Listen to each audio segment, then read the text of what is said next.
After a long wait, friends, Stranger Things Season 5 is finally here, and right now only Part 1 has dropped. Let's dive straight into what happens. No fluff, just the story. The episode opens with a chilling flashback to 1983. Little Will is running for his life in the Upside Down, desperate to escape the monsters chasing him. He doesn't make it. The creatures catch him, drag him to Vecna, and we learn these monsters work directly for Vecna.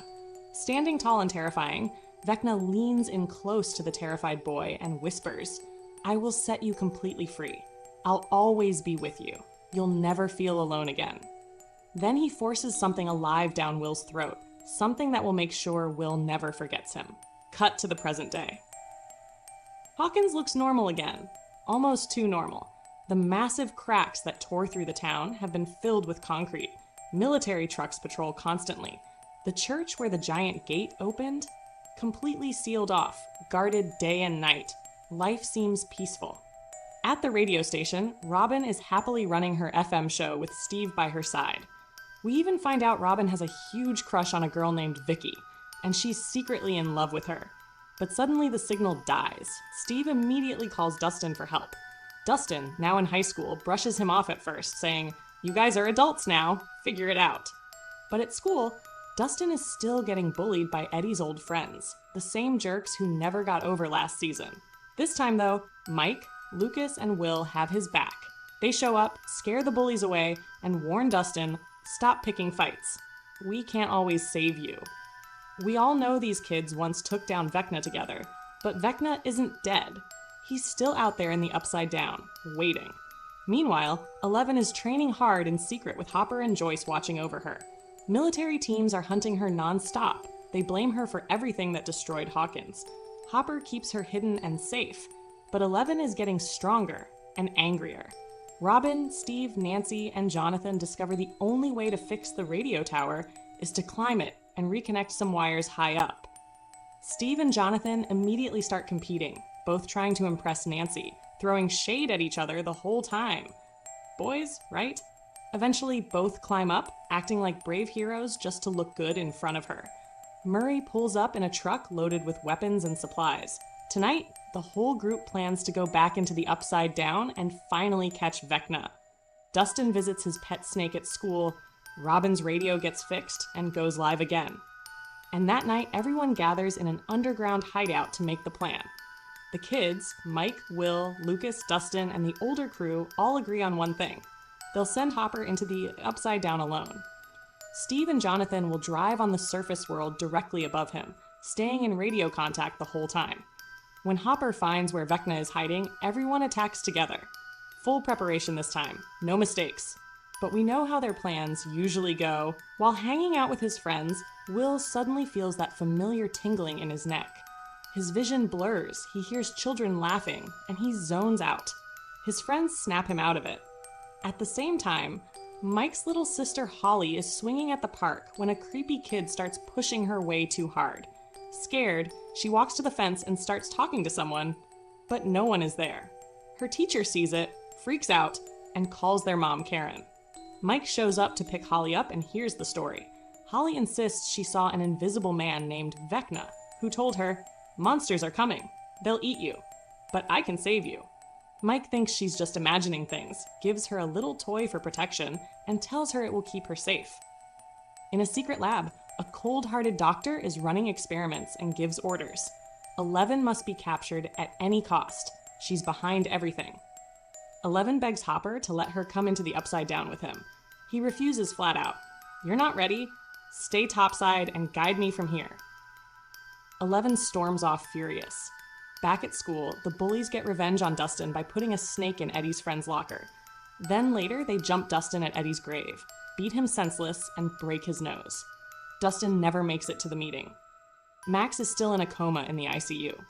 Lucas sits by her bed every day, playing her favorite songs on the radio, hoping she'll wake up. Will visits too, but leaves when Robin shows up to secretly talk to Vicky, the nurse she likes. The two share a sweet, hidden kiss. Will accidentally sees it and runs off before Robin notices. Night falls. Everyone is ready. Hopper slips through tunnels, sneaks past heavy military guards, hijacks a supply truck, and drives straight through an open gate into the Upside Down. Steve and Jonathan follow above ground in their car, keeping radio contact. Then everything goes wrong. The trucks in the Upside Down suddenly stop. Demogorgons swarm in, slaughtering soldiers. Will, sitting at home, feels it instantly because he's still connected to the creatures. He gasps, "One is coming to Nancy's house!" Nancy grabs 11 and races to her own home. They arrive too late. A portal has opened in Holly's room. A monster drags screaming Holly toward it. Karen is in the shower. Holly's dad is outside. Nobody hears her at first. Karen runs out naked, terrified, and tries to fight the creature with a glass bottle. It tears her apart. Nancy and 11 burst in just as the monster pulls Holly through the portal and disappears. 11 dives in after them without hesitation. Karen and Nancy's dad are rushed to the hospital, gravely injured. Mike, Lucas, and the others arrive in panic. Nancy blames herself, sobbing. "We knew something was coming and we weren't ready." Mike holds her and says this isn't the time for guilt. Lucas reminds everyone, 4 years ago, Vecna took Will, and we got him back. We'll get Holly back too. Military swarms the house. A colonel shows up, watches the security footage, and declares, "This was 11. Get me every camera in town." Deep in the Upside Down, 11 uses her powers to track Holly, but instead finds Hopper.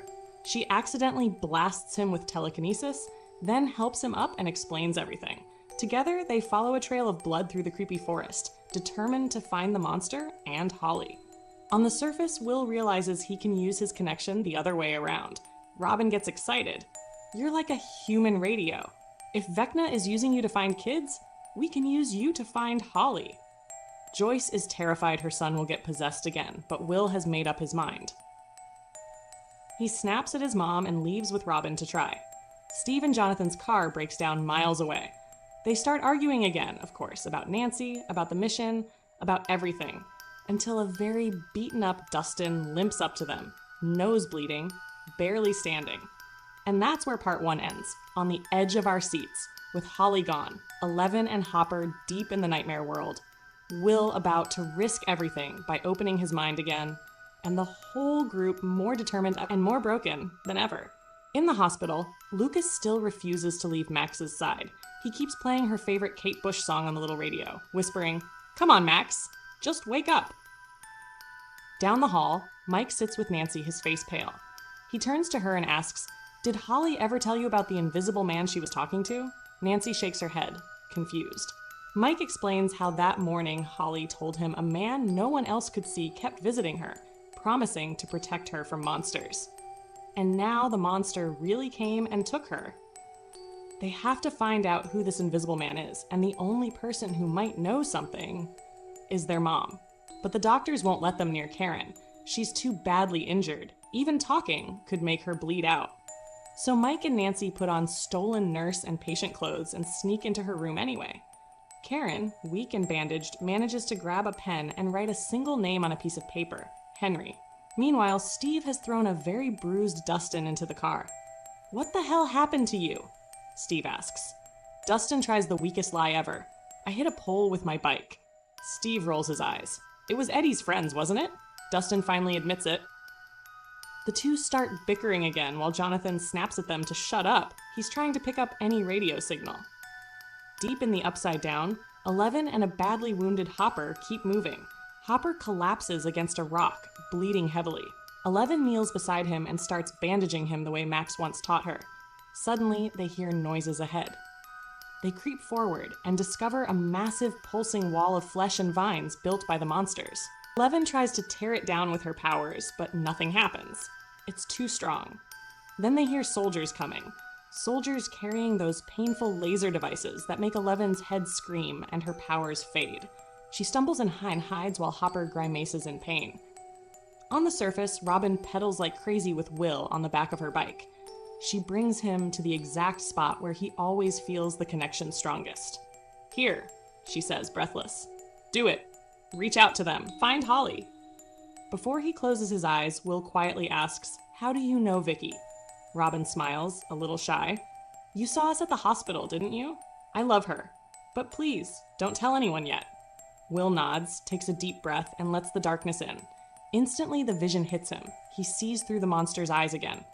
He whispers to Robin, "Holly wasn't looking at me. She was looking through the Demogorgon." And I saw another kid too, a boy named Derek. He's next.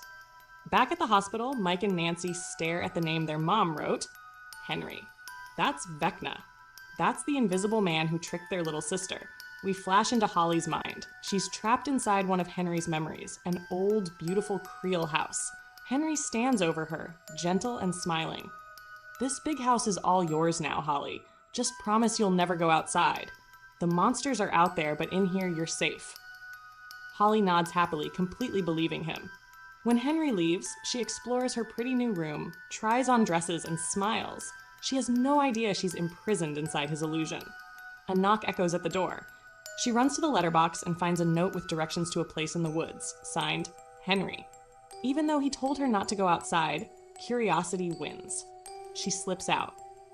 In the Upside Down, Hopper spots a soldier casually peeing against the flesh wall, like he already knows it's there. Hopper opens fire. Bullets fly both ways. He tosses a grenade, blows half the squad apart, and then drags the last surviving soldier into the shadows. 11 steps forward, eyes white, and dives straight into the soldier's mind. What she sees makes her gasp. Behind a locked door in some secret lab, the cruel doctor has been hiding something. Someone with powers just like hers. Maybe even stronger. 11 pulls out, terrified, and whispers to Hopper, "There's another one of us." Above ground, the whole group finally gathers in an old barn. Mike notices Dustin's swollen face, but Dustin waves it off. Will steps forward and tells everyone what he saw. Derek is the next target. Half the group wants to focus only on saving Holly. The other half refuses to let another kid die. Will lays out a crazy but brilliant plan. We kidnap Derek first, he says. We grab him, take him to the old farm, keep him safe, and cover his eyes and mouth so the Demogorgon can't track him. When the monster shows up looking for him and finds us instead, we slap a tracker on it. The second it runs back to the Upside Down, it will lead us straight to Vecna and to Holly. Then we end this for good. Everyone looks at each other. It's insane. It's dangerous. But for the first time in a long time, they all nod. This is the plan. And somewhere deep inside a perfect, beautiful lie, little Holly walks into the dark woods, following Henry's note, smiling, with no idea the real monster is waiting. In the surface world, Mike heads straight to Dustin's little sister, Erica, and pleads with her, "We need your help. You have to go to Tina's house, Derek's sister." Erica crosses her arms, scowling. "No way. I hate her. We fight all the time." After a lot of begging and promising it'll be quick, Erica finally gives in with a dramatic eye roll. The kids gear up fast. They all know the monster will come for Derek soon. He's next on its list. Erica shows up at Tina's door, Derek's house, with a big smile and a homemade cake. "I'm sorry for everything," she says sweetly. "I baked this for you, and I promise no more fights." Tina buys it, hugs her, and forgives her on the spot. But that cake? Packed with sleeping pills. The whole family digs in and starts passing out one by one. Except Tina. She pushes her plate away. "If I eat cake, I'll get fat. Pass." Erica waits until Tina turns her back, then jabs her with a syringe. Lights out. The group drags everyone to safe spots, grabs little Derek, and locks him in the old farm. Perfect. Just then, Murray rolls up, eyeing their setup. "Smart plan, kids, but what if the tracker fails?" He hands the shooting duty to Nancy. She's testing it. She heads to a clearing, lines up, and fires. Murray pulls Jonathan aside. "If you like her, just tell Nancy. Don't wait, or she'll slip away." The test works like a charm. The tracker's bullet embeds perfectly. No damage. It's ready. The kids swarm back to Derek's house, rigging traps everywhere. The monster's due any minute. Suddenly, the lights flicker. Everyone dives into their cars, hearts pounding.